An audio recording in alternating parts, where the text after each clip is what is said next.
আসসালামু আলাইকুম। আমি আপনাদেরকে এখন দেখাবো সুনামগঞ্জের অদূরে একটি হাওরের দৃশ্য। দেখুন কত সুন্দর লাল শাপলা ফুটে আছে এবং কি আর দূরে আরো অনেক সাদা শাপলা। এটি একটি গ্রাম, দূর পর্যন্ত গ্রাম, আরেকটি গ্রাম দেখা যাচ্ছে না, এত পরিমাণে বড়।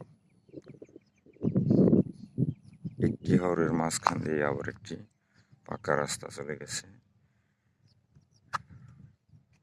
আর উত্তর পাশে এই হাওরেরই অংশ।